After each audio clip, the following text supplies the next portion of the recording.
श्री राधा गोविंद जी की जय, श्री श्री राधा गोपीनाथ की जय, श्री श्री राधा गोकुल नंदन की जय, श्री श्री राधा मदन मोहन की जय, श्री श्री राधा श्याम सुंदर की जय, श्री श्री राधा वल्लभ जी की जय, श्री श्री राधा बंकी बिहारी की जय, श्री श्री राधा श्याम सुंदर की जय, अनंत कोटि वैष्णव भक्त वृंद की जय, चारों धाम की जय, चारों संप्रदाय की जय, चारों आचार्यों की जय, नरसिंहदेव भगवान की जय, भक्त प्रहलाद महाराज की जय, जगन्नाथपुरी धाम की जय, वृंदावन धाम की जय, श्री SBA मायामी धाम की जय, निताय गौर प्रेमानंदे हरि हरि हरि बोल।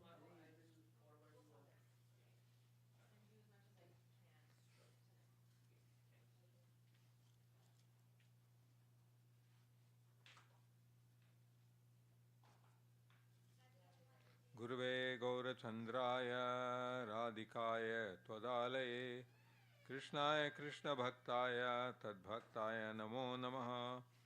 ओम अज्ञानतिमिरान्धस्य page 1. It's called Mangalacharan. Om अज्ञानतिमिरान्धस्य ज्ञानाञ्जनशलाकया चक्षुरुन्मीलितं येन तस्मै श्री गुरवे नमः। श्री चैतन्यमनोभीष्टं स्थापितं येन भूतले स्वयं रूप कदा मह्यं ददाति स्वपदान्तिकं। वन्देऽहं श्रीगुरो श्रीयुतापदकमलं श्रीगुरुन् वैष्णवंश्च श्रीरूपं साग्रजातं सगणा रघुनाथान्वितं तं सजीवं साद्वैतं सावधूतं परिजनसहितं कृष्णचैतन्यदेवं श्रीराधाकृष्णपादान् सगणा ललिता श्रीविशाखान्वितांश्च। हे कृष्ण करुणा सिन्धो दीनबन्धो जगत्पते उपेश गोपिका कान्ता राधाकान्ता नमोऽस्तुते। तप्तकाञ्चन गौराङ्गी राधे वृन्दावनेश्वरी वृषभानुसुते देवी प्रणमामि हरिप्रिये।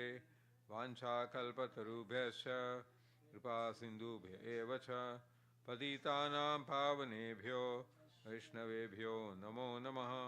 श्रीकृष्ण चैतन्य प्रभु नित्यानन्द श्री अद्वैत गदाधर श्रीवासादि गौर भक्तवृंद।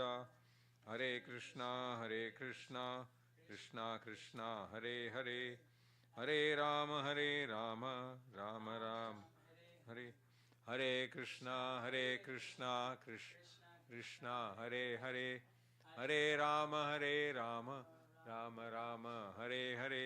Everybody loudly.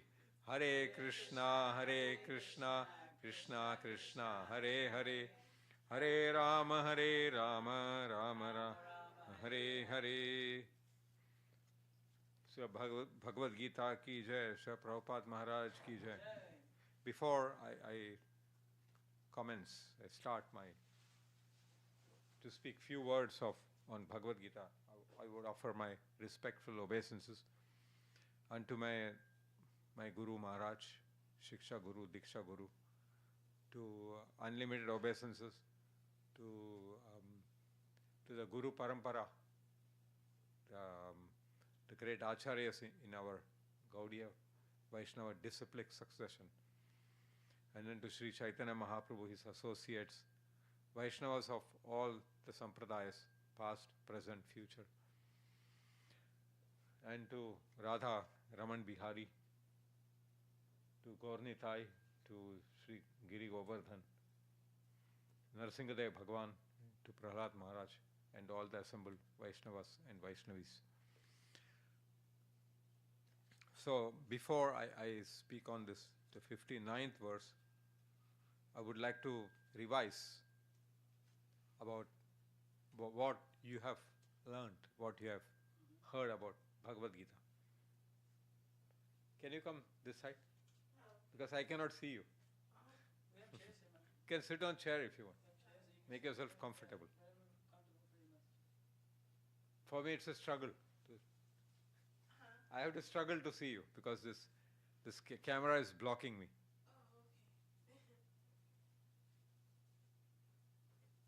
So, what is that you have understood from Bhagavad Gita? What you have learned? I remember speaking one time, and she was there. You remember anything at all? What I spoke?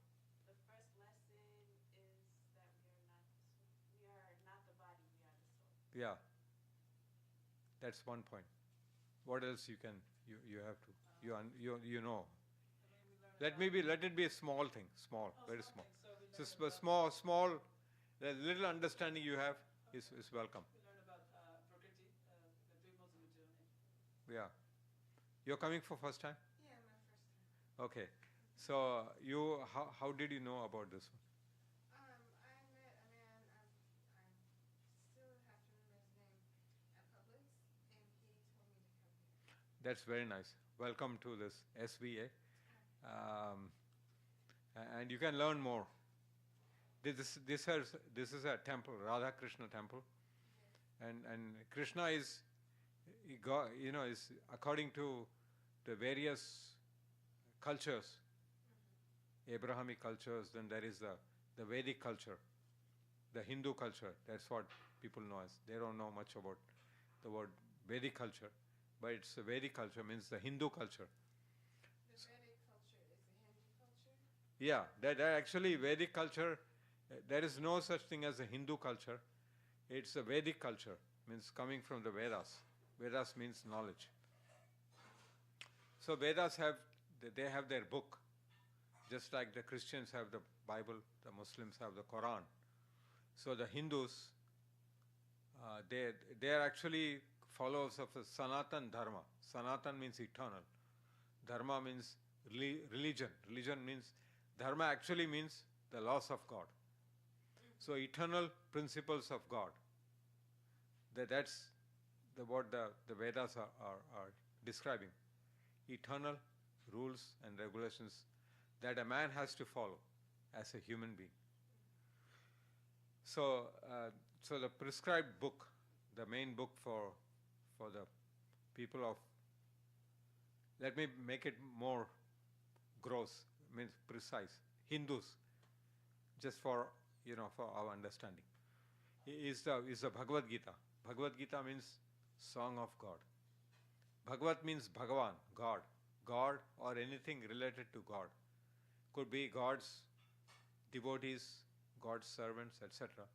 And Gita means the song. So Bhagavad Gita describes about 5 subjects. Do you know what 5 subjects are? One by one, you can say one. What is the first subject? Yeah, that's one. Jiva. Jiva means the living beings. We are all living beings. Living being means having the ability to think, feel, and know, difference between pleasures and pains, profit and loss, the awareness that's we are all living beings. So that's one thing. So it's not that human beings are the only living beings. There are non-human beings. They are also living beings. They take birth. They grow old. They die. So those are the nature of living beings. So one is living being. Then there is what is second one? Ishvara. Ishvara means controller or God. Supreme living being. Number 2. Number 3. Prakriti. Prakriti means the modes of nature. How we are controlled by the 3 different modes. What is the 4th one? Kal. Kal means Kal. Kal means time. No, Kal is called Kal. K-A-A-L. Kal is called Kal. Kal means time. Time factor. So how the living beings are subject to the time, past, present, future. And how our time is different from the celestial time. It's all different. Then there is sub-celestial time, which is also different from our time. And even between our time and the space-time is also different. So that Bhagavad Gita speaks about time. And the fifth subject matter is karma. You heard about karma? Oh, yeah. Karma means action and reaction. Okay. So of the five subject matters, the living being, the supreme living being or God, time, nature, these are eternal, means there's no change. But the fifth subject, the karma, can be changed. Because karma is use, proper use or misuse of our free will. That's what karma is. So karma and its reaction and its consequential reaction is being explained in this Bhagavad Gita. How people, they do karma, good karma, mixed karma, bad karma. So all this are described more in detail in Bhagavad Gita. So 5 subjects have been explained. So the first subject is now in the second chapter. So the first subject matter is about living being. So what is our first subject? I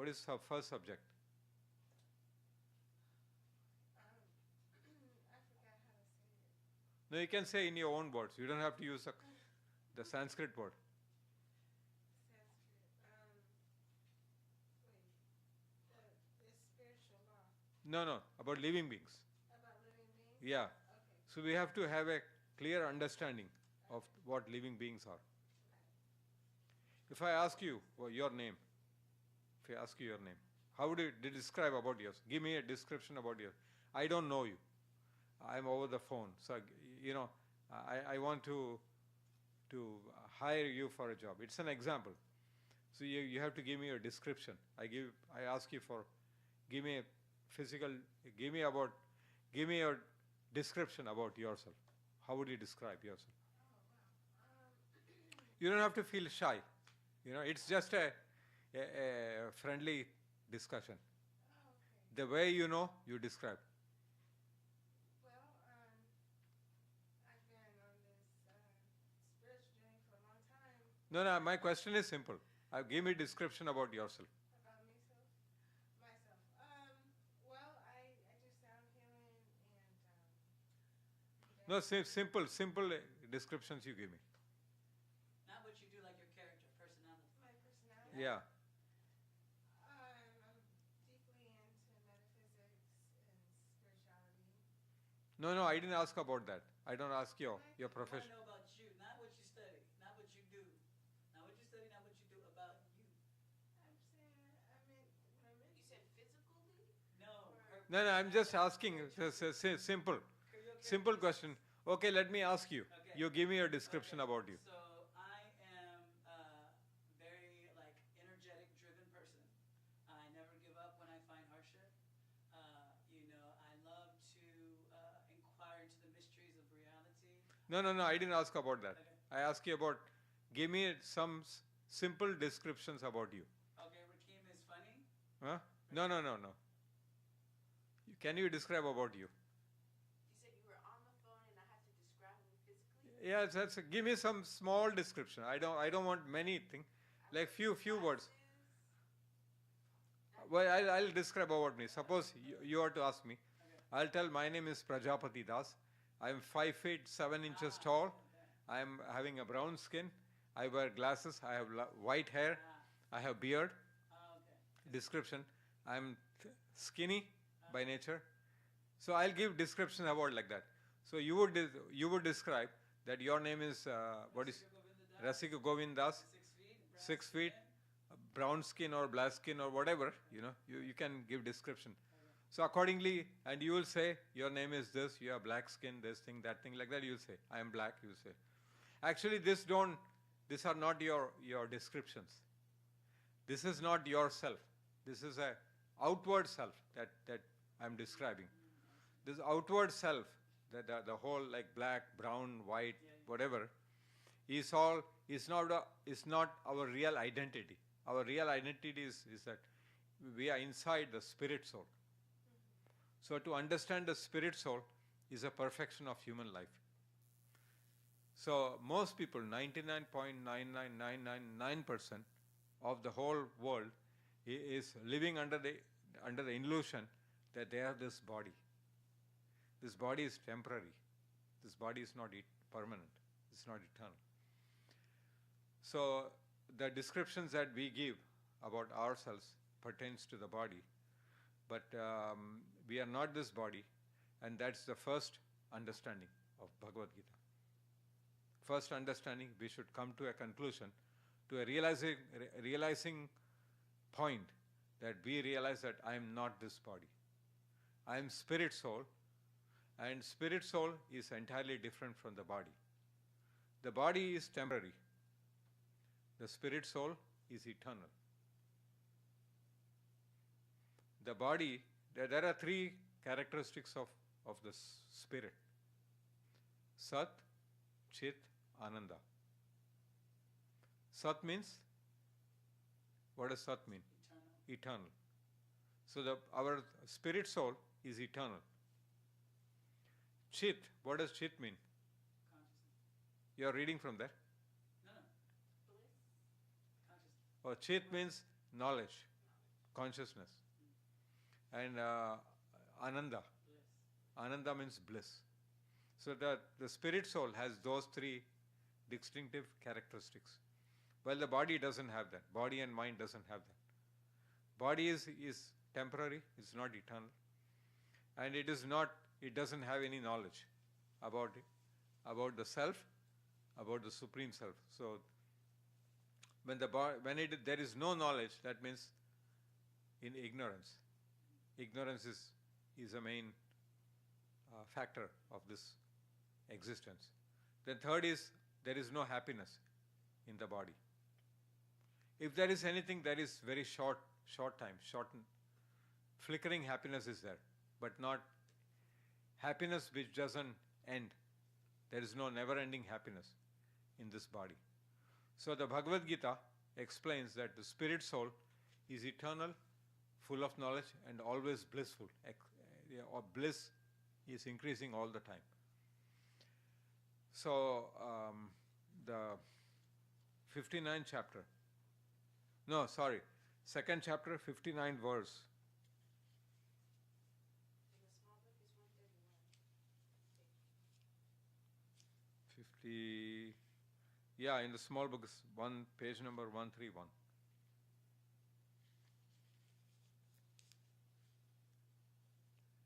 That book.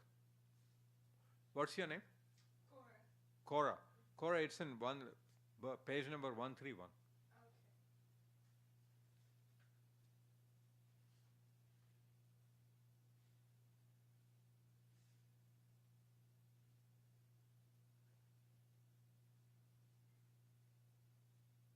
Are you able to see small letters or difficult? Me? Yeah. Sometimes I have trouble. No, I have difficulty to see small letters. Even with my glasses, I have to. I've never worn glasses before, but sometimes I have. So anyway, text number 59, which is the verse is, it's in Sanskrit. So I'm going to chant, recite, and I would want you all to recite after me. Vishaya vinivartante niraharyas dehina rasavarjam rasopyasya param drishtva nivartate.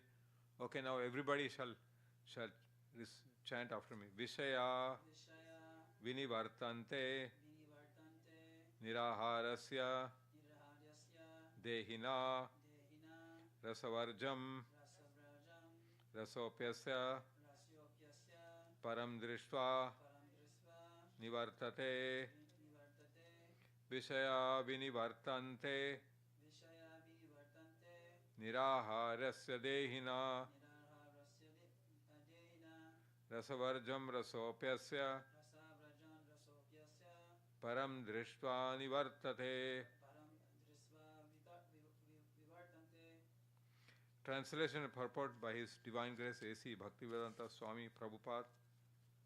The embodied soul may be restricted from sense enjoyment, though the taste for sense objects remain. But ceasing such engagements by experiencing a higher taste, he is fixed in consciousness. Please repeat after me. The embodied soul may be restricted from sense enjoyment, though the taste for sense objects remains. But ceasing such engagements by experiencing a higher taste, he is fixed in consciousness. So, purport: unless one is transcendentally situated, it is not possible to cease from sense enjoyment. The process of restriction from sense enjoyment by rules and regulations is something like restricting a diseased person from certain types of eatables. The patient, however, neither likes such restrictions nor loses his taste for eatables. Similarly, sense restriction by some spiritual process, like Ashtanga Yoga in the matter of yama, niyama, asana, pranayama, pratyahara, dharana, dhyana, etc., is recommended for less intelligent persons who have no better knowledge. But one who has tasted the beauty of Supreme Lord Krishna in the course of his advancement in Krishna consciousness no longer has a taste for dead material things. Therefore, restrictions are there for the less intelligent neophytes in the spiritual advancement of life, but such restrictions are only good if one actually has a taste for Krishna consciousness. When one is actually Krishna conscious, he automatically loses his taste for pale things. Om Ajnanati Mirandasya Jnananjana Shalakaya Chakshurun Milita Mena Tasmai Shri Gurave Namaha. Sri Krishna Chaitanya Prabhu Nityananda Shri Advaita Gadadhara Shivasadi Gaura Bhakta Vrinda Hare Krishna Krishna Krishna Hare Hare Hare Rama Rama Rama Hare Hare. Here there are in this verse there are few points that has been emphasized. One is about as we heard and I spoke before. The first teaching here is I am not this body. So we have to understand by theory from different point of view how we are not this body. We should come to a common sense understanding, theoretically, not realizing. Realization is a higher stage of the understanding of I am not this body. How can you say that I am not this body? How can you say that? How can I say that? I've had an out-of-body experience before. No, give a simple explanation. You don't have to give too much complicated explanations. I want simple explanation. So somebody tells, how somebody if I tell you that that you are not the body, you are the soul, or if I say I am not this body, I am the soul. How do you? What is a simple symptom, simple test? The body is temporary and the soul is eternal. No, give me a little more better explanation. That everybody knows, but how do you to explain that you are not this body? What is a simple test? Simple explanation. When you die, your spirit. You're coming closer. You're coming closer. The body's changing? You're coming closer. You gave an answer, but I want a specific answer. How do you know that? I'll give you a little more hint. Your spirit gives life to your body. You're coming much closer. I want a much more better, simple, one-line answer. How can I say that I am the soul? The soul animates the body. Yeah, I know. So make it more precise. You're coming closer. The body's dead without the spirit. That is the point. That is the whole point. That's the exact answer. Teamwork. That's the exact answer I was looking for. The difference between living body and a dead body it means there is soul in the living being, and when the soul leaves the body becomes dead body, and the body is either buried under the ground, fed to the bacteria, or from a Hindu background, somebody is from a different background, the Eastern Hindu background, they cremate the body. So it's fed to the fire. Fire consumes the body. And in case of the burial, it's fed to the worms and bacteria. But it's the same thing. It becomes useless. As long as there is a spirit soul, as the soul is there in the body, it has got great importance. If the soul leaves the body, the dead body has no importance. No one would want to keep the dead body in the home, no matter how dear that person may be. Maybe our dear child, brother, sister, wife, husband, mother, father. No one wants the dead body in the home. Prabhuji, it's so interesting how people give so much importance to this dead thing. Yeah, that's the irony of the living being. So Krishna is making it clear that instead of giving more importance to the dead body, this body is actually dead. It's just activated due to the presence of spirit soul. It's like this, there is a monkey made of rubber, and I'm entering into the wearing that. So now you don't see me, you see a monkey. So I'm walking. So as soon as I come out of the monkey, that rubber, the case, you don't see that. It's folded and kept. Do you go deep into Kundalini energy? Yeah. The Kundalini is awakening of the spirits, the spirit and spiritual energy. So that I'll explain another time, because now let me focus more on this one. So here, that realizing that I'm not this body is a perfection of the human life.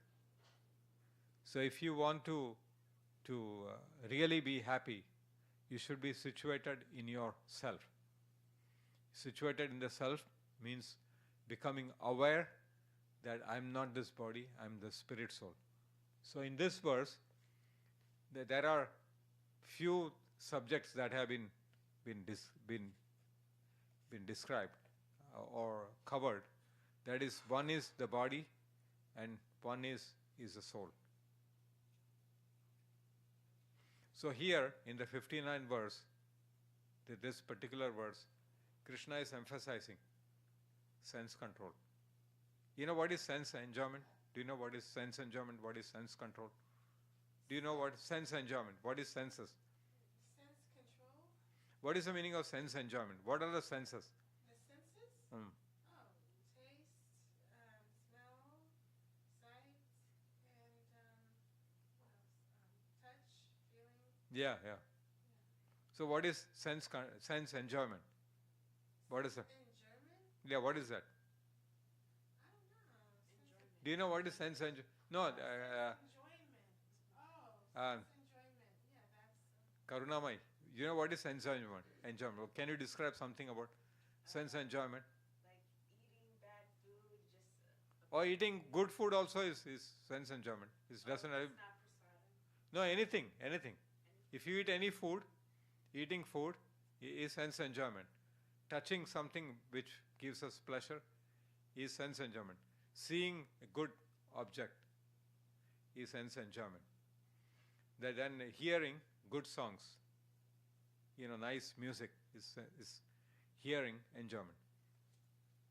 So here, to control, one has to control the senses. Means we should not use our senses. It should be controlled. So in the previous verse, Krishna is describing about a perfected yogi, how he controls. So example is given about a tortoise, turtle. Turtle has 4 legs and a head. Have you seen turtle? Have you? it has a shell. And when the turtle is sensing some danger, so it withdraws all the four legs inside and the head inside. So it looks like a mountain. So like that, so whenever the turtle wants, he can bring it inside. So same way, a perfected yogi can bring all his senses inside. He can control that. He is able to, he has attained a perfection in controlling his sense organs. So that is one thing, but then there is another superior thing, which is to engage the senses in the service of the master of the senses. So master of senses is Lord Krishna, is the Lord himself. And the senses are ourselves.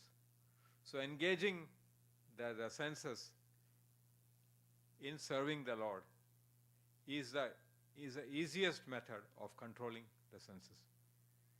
Otherwise, we have to forcefully control. Means not to see beautiful things, not to watch beautiful objects.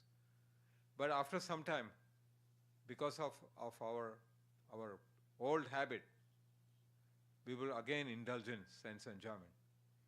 So sense control is essential. So by sense control, one attains the inner strength. Inner strength is attained. And then when one does use the senses in the service of God, one attains a higher pleasure. That's called the superior taste, higher taste. So unless and until one doesn't attain a higher taste, it's not possible to relinquish, to give up the sensual pleasure. It's very difficult. So let's read the translation. Unless one is transcendentally situated, it is not possible to cease from sense enjoyment. What is the meaning of transcendentally situated? What does that mean? Means being beyond the material platform of gunas. Yeah. Do you know what is transcendental situation? Yeah, being detached from the physical world. Do you know the meaning of word transcendental? What does that mean? Specifically, I thought that's what it was. Yeah, transcendental means beyond.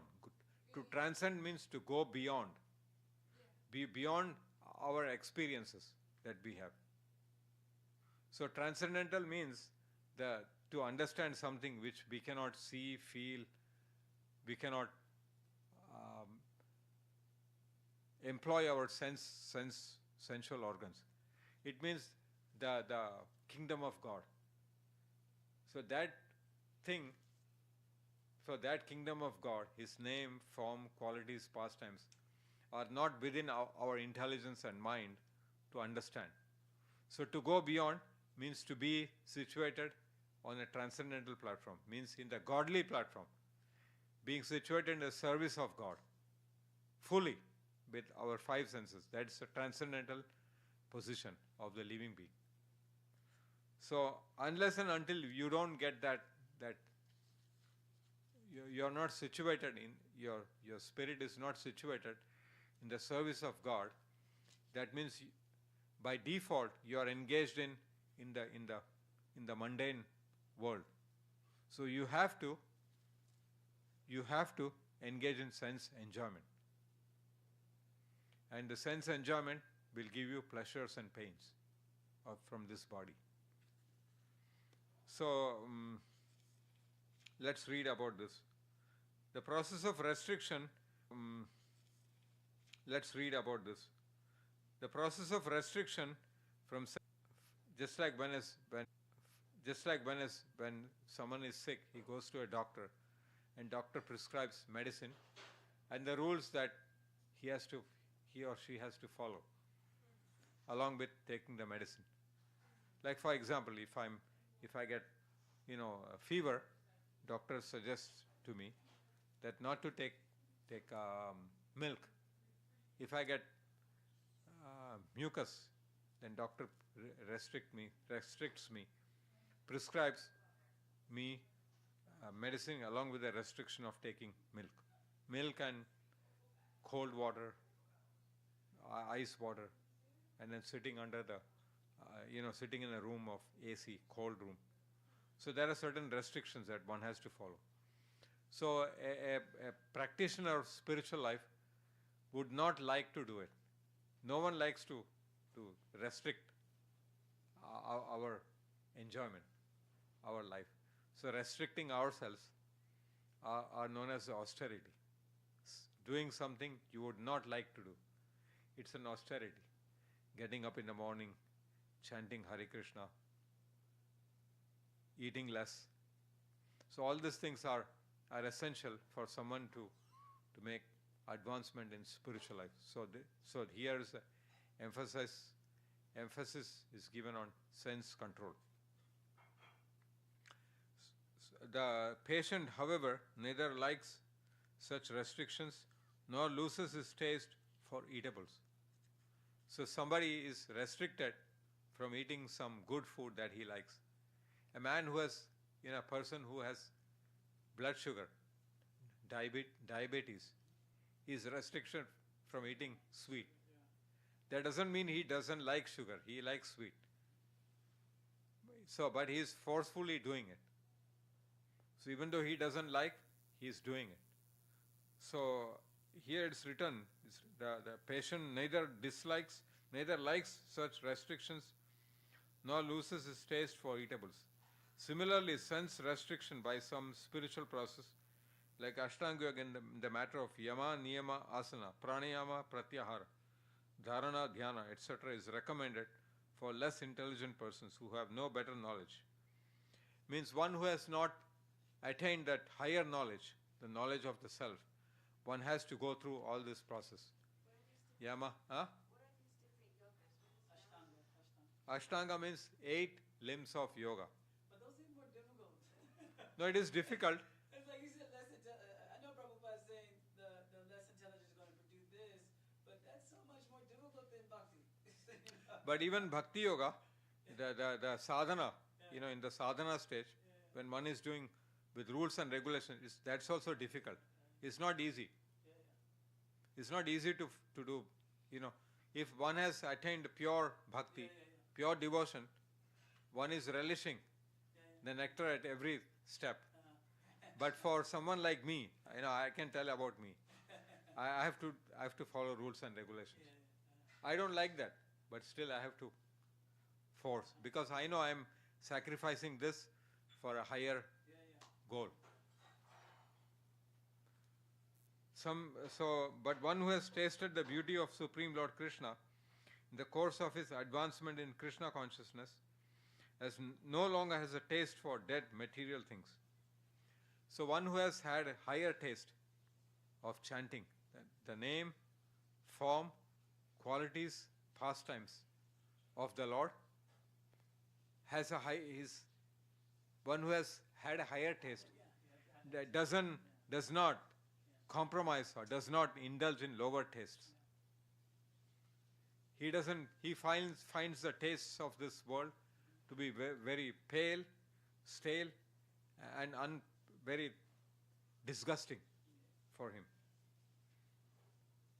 One who is actually Krishna conscious, he automatically loses his taste for pale things. What does that mean? Being Krishna conscious.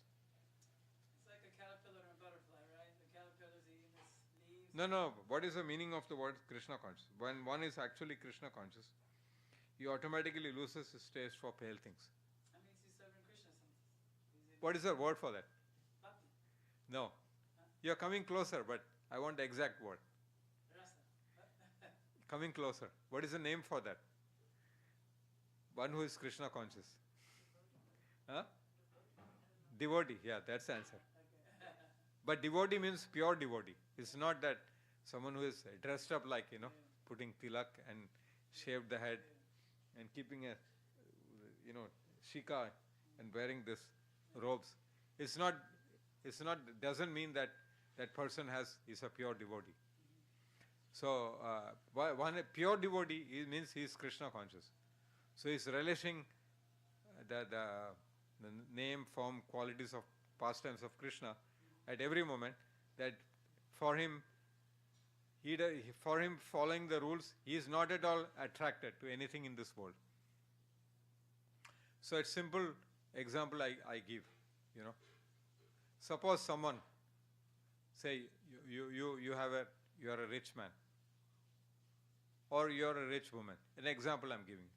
So somebody in the street eating garbage, picking up food from the garbage and eating, living on that. There are people like that, who live on, who find some food in the trash and eat them. So if you invite him to your home and tell him that, I'll take you to my home, or you're taking somebody to your home, some woman, a woman in the street, and you're taking a man in the street to your home and giving him food for a few days. It's an example. And after a few days, you're expecting that person to make some kind of physical contribution. Physical contribution means doing some service. Clean the house, help you cooking, or cleaning your car, or cutting, mowing the lawns. Something you're asking. You're asking that lady, and you're asking the man. But he's saying no, sorry. I'm having pain in my head. I have a backache. This, he gives excuse. But when it comes to eating, no problem. So you're telling him nicely, so sir, and you're telling that lady, miss, the door, the door is open, you can go out. If you cannot do any service, I want you to be out. So what would he do? What would be his consequence? Huh? What would he do? Give the answer. Huh? No, if he doesn't want to do service, what would be his consequence? What would he do? You tell me. You're asking that lady to get out. You're telling her nicely, and you're telling that man who doesn't want to do any work, you're telling him, please, you have to go. What would be the next course of his action, his or her action? I would think he would just do the service, right? No, he doesn't want to do service. He'd probably take all your food. Then if he doesn't want to do No, it's not that. Too difficult, I'll leave then. Huh? He said, I'll leave then because it's too difficult for me. And you would say, okay, I'll give you some little food, but you have to leave. Yeah. Then what would he do? What would he do? Yeah. It's not difficult answer. What do you think he would do? He or she would do? Continue doing what he was doing before? What is the answer she gave? Yeah, he would stay the same. Exactly. That's the right answer. He has no choice but to go outside and eat from the garbage. Will eat the same. He would go back. So same way, if when we are practicing Krishna consciousness, if we don't attain that higher happiness, by default we would indulge in lower happiness. We cannot escape or avoid that. Therefore, we have to, as intelligent as human beings, we have to get a higher taste. We have to work hard to get a higher taste. And once you get a higher taste, then it's forever. It won't come down. There's no coming down. It's going to get higher and higher and higher and higher. More and more sweeter. You get more nectarian. Until you get that, until you attain that, you have to work hard. You have to follow rules and regulations. But once you attain that stage, there's no more endeavor. It becomes very easy. Life becomes very easy. So that's the sum and substance of this subject, this verse. Have you any questions or comments? It's just interesting that, that was a good analogy that you used, is that this person, you're asking to do a little bit of service, and they rather go for the lower taste than, and they're eating so good in the house, Yeah. eating so sumptuous meals, they're not eating in the trash anymore, but they still go back. Yeah, because they have not attained, they have not realized that the thing is, this is an analogy, it's an example I'm giving. Thing is, I'll give you another example. Pig, pig. Oh, yeah. Natural inclination of the pig. They like to eat human waste. Yeah. It's a natural inclination of the pig. In the Western countries, they don't they don't defecate in the open. So they don't have pigs that would go and eat that. Wow. In the Western countries, they are kept in the barn. In the barn they keep. Yeah.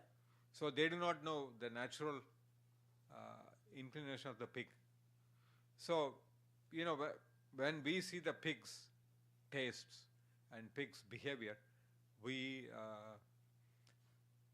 what is the word called? Like outcasts. Like No, we are the word called we hate. turned off.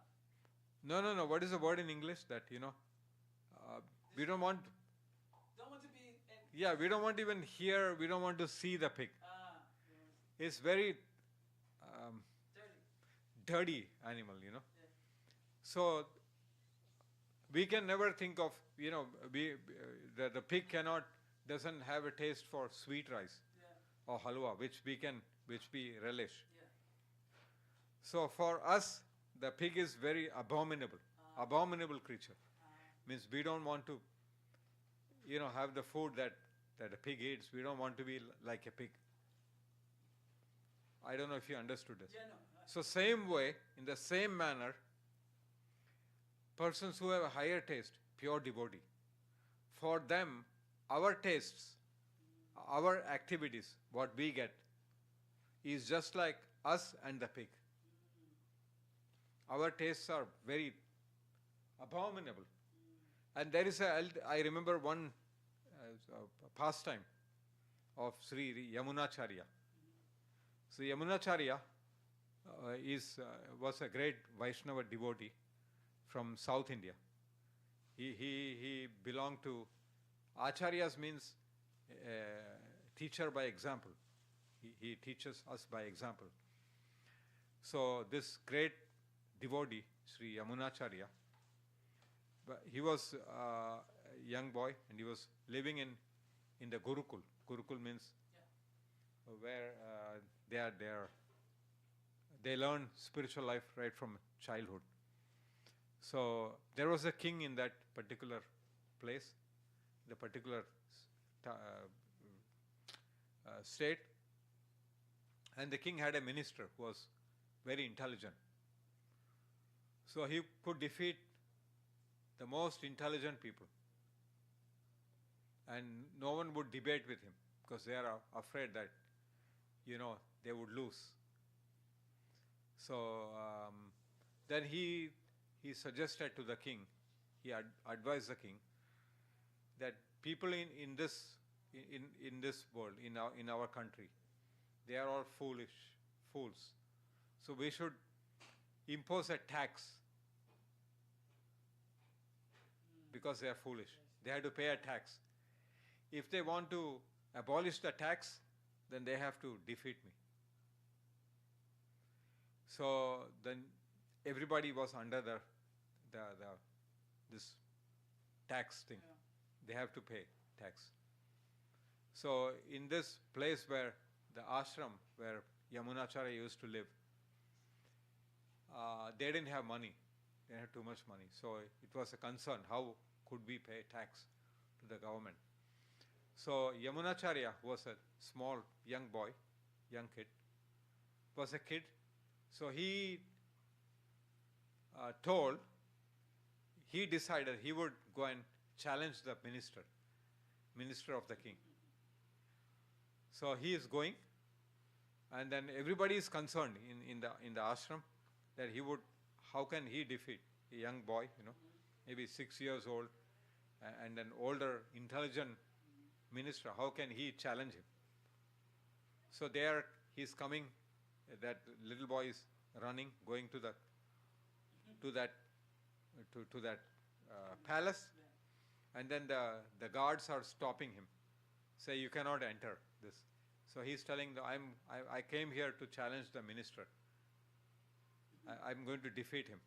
So king and the queen, they are watching from the terrace, from the roof. They are watching, and the king is saying that look at that boy. He's not going to win. He's going to lose. And the queen said, no, I think the boy would win. So they wage, they bet. The queen is saying, if the minister wins, I'll be your slave for the rest of your life. And the king says, if the boy wins, I would give him half the kingdom immediately, and after I'm gone, he will be the next king. Wow. So I'm going to hand over the kingdom to him if he defeats the minister. So then the king is telling his assistant, let him in. So the assistant is going and let that boy come inside, and then then there is a debate. So they are both equal. And finally, he is coming to a point that he is bringing up a subject matter, Yamunacharya. Now I'm going to make 3 statements which sounds logical. You have to counter that. You have to make it look illogical. I'm going to make a statement. Supposing I say that you're wearing glasses. You have to say that you're not wearing glasses. Something like that. So the minister agreed. It's a kind of logic and defying logic. So he's making the first statement, Yamunacharya. So the minister is saying, okay, now you can make 3 statements. So he's giving the first statement, Maharaja Sarvabhauma, means the king is the supreme, king is the supreme ruler of this universe. That's the first statement that he's making. Yamunacharya is making. Now he cannot, if he says that, king is not the ruler, then the king would order that he cut his head off. That's the first statement. Then the second statement he's making is that Maharani Pati Vrataha, which is, the Maharani means the queen, is a chaste wife of the king. That means, she is unchaste. He has to say, the minister has to say, she is unchaste. You know the meaning of the word unchaste? Unchaste, do you know the meaning? Like you chase chastity. Means, Unchaste means you're promiscuous. yeah. So he has to say that the queen is unchaste. So that means queen would chop his head off. So he has no answer. The minister has no answer. So the third one was that your mother is barren. He is telling the minister that so if his mother is barren, how did he take birth? So he didn't have an answer for that. The minister didn't have an answer. So then, now there is a dance now. Everybody is now he's elected as the king. Now he is won. Everybody is dancing. So the minister is saying, no, you have not won the game. You have to give the answer to the 3 questions now. If you want to defeat me, you have to give the answer to the 3 questions. So Yamunacharya agrees on that. Okay, I'll give the answer. So he's saying, Narayana Sarvabhaumaha. Narayana is Bhagavan, is Lord Vishnu himself. He is the master of the entire universe. And he goes into detail. He says that there is a universe, a solar system. Universe, there is one planet, Earth. In the Earth, there are 7 continents. In one continent, there is one country, India. And in India, there is one state called Tamil Nadu, South India. In Tamil Nadu, there is one town. So he is the king of that town. He cannot be the king of the entire universe. But Lord Vishnu is the king of the entire universe. So that answer is correct. He gets the correct answer. Now the second question is that the queen, see, according to the Vedic scriptures, when there is a fire sacrifice, the mantras are chanted. That the girl, after she gets married to a boy, she has to go to, she would go to the sun, to the rain, to different demigods. It's not that they have a physical connection, but she's going through this channel. Finally, she's going to the husband. So in a sense, she has lost her chastity, even though physically is perfect, chaste. She doesn't even think of the demigods, but it is that's the way how the marriage ceremony and the mantras are chanted. So she agrees on that. She is not chaste. Then the third point, that your mother is barren. So according to the Vedic scriptures, if a mother has just one son, is as good as having no children. Because in the Vedic tradition, the Vedic culture, after one dies, the son should do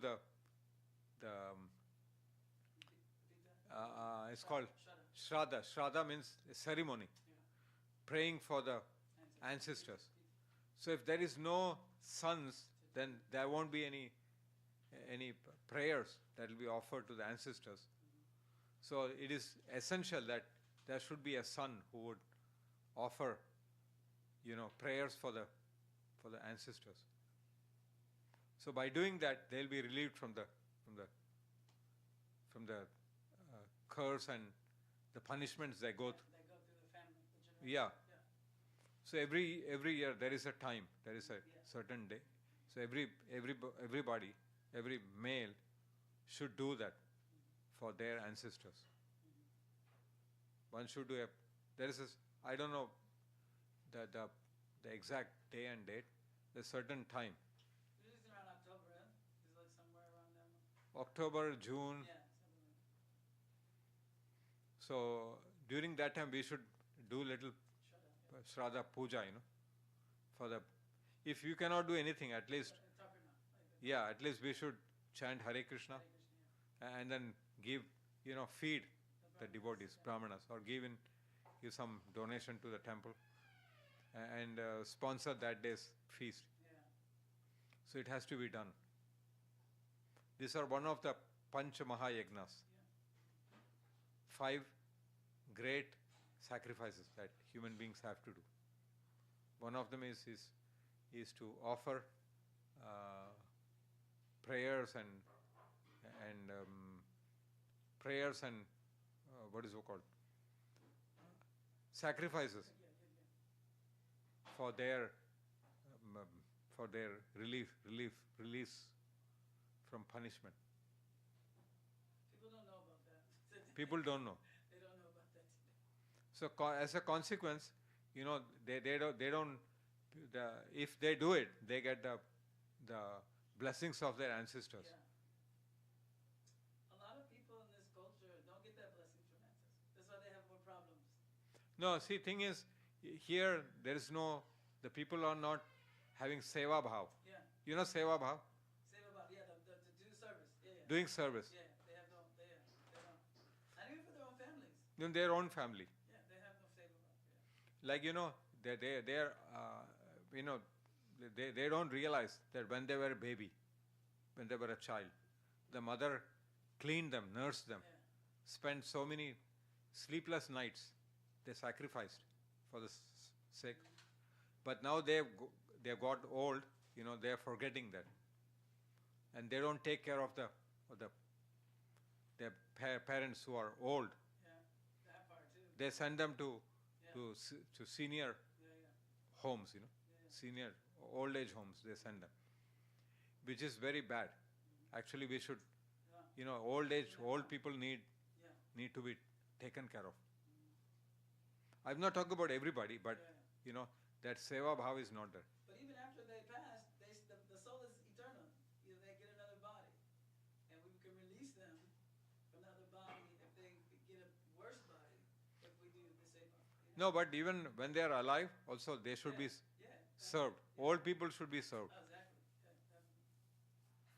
Because we would all get old one day. Exactly. So we need, some help from somebody has to take care of us. At that time we cannot eat properly, we cannot use the bathroom. Somebody to wash us, clean us, give us a bath. We cannot walk, we need some help. People don't realize that. So that seva bhav is lacking. It is just because, this country is too much materialistic. They have so much comforts. That they want everything easy. That the seva bhav goes away. It's not anyone's fault. The very setup. It's not just here. It's even happening even in India. India is a land of culture. And I've seen that young people, young boys, they don't have seva bhav. Like I remember, like many years ago when I used to go to homes of people. So the older people, and young children, older people touch the feet of the devotees. They touch the feet. But as of now, they don't do that. Like many times I've seen that, like 30, 40 years ago, I'm in some place that suddenly somebody comes and they touch the feet. They're older people, but they touch the feet of devotees. It's a way of showing respect. But nowadays, if I go to some homes, and parents have to tell, touch the feet of this Prabhu, touch the feet of this Maharaj. They say that, but then they are still hesitant to touch the feet. Touching the feet is actually to their advantage. Yeah, exactly. Exactly. That they get the blessings, they get purified, and plus the person who touches the feet, they have to give their karma. Exactly. And the person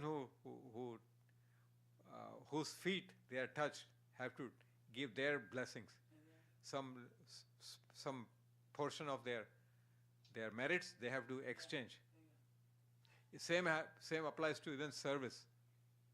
If someone serves others, there is a person who takes the service and someone who gives service. So a person who gives service gives a portion of his sinful reaction to the person who accepts the service. And the person who has accepted the service, he gives some of his good blessings to that person. It's an automatic fund transfer. Even the same applies to eating the remnants of Bhagavad. If you take some some little remnants of some devotee, say Prabhupada. Prabhupada is eating some prasadam. After that, he's leaving something. Say he's taking a plate of fruits. He's taking, and he's leaving. Maybe he's taking. There is about 50 fruits in that. So he's taking maybe 10 fruits, and the rest is, others are eating that. So that's his remnants. And then if you take his remnants, that you get some of his blessings. His merits goes to the person who takes it. And that person who eats, his sinful reaction is taken by Prabhupada. He would take it. And if he does not, if he's not an advanced devotee, it will affect his sadhana. Like I've seen in my own life, I sometimes, when I'm in Bombay, people call me to their offices, to their store, and just sit here and do some little chanting here. And after some time, they give me they give me some 100 rupees or 200 rupees, touch the feet, and they will tell come again tomorrow. Another time when you are here, please come, and if you need anything, anything if you are in need of, please let me know. If you want some money for going to the dham, anything you want, they know that, they are doing sinful activities. So by touching his feet and giving him donation, and it seems nice that I'm getting a donation, 100, 200, 500 rupees, and then I can use that for different things. But I've realized that it affects my sadhana. There are places like that in India. We have one now in California. We have in sunny Milpitas. You know that devotee Nitai was here. He was there. I think I know who you're talking about. Yeah. Oh yeah, Nitai. Nitai. Yeah, he's the Likosha. Yeah. He used to be there. Yeah. Oh yeah, Nitai. Yeah. No, it's a good seva. It's good seva. Best seva. It's the best seva. Plus, what I do is I distribute books. I buy books, and then plus I give to the temple. I give to ISKCON temple. I give some little bit. But even then, it's very hard to not to give completely, fully to Krishna. It's very difficult because we want to keep something for ourselves. It's difficult. If you keep little bit, it's okay. But if the mind has a tendency to keep it. We want more. So, and that could give you a serious reaction. Well, this is why association is important. It's very important. Yeah. You can't associate with simple people. Yeah. You have to stop this. Okay, Grantara Srimad Bhagavad Gita ki jai. Thank you very much for participating. Vancha kalpatarubhyascha kripa sindhu.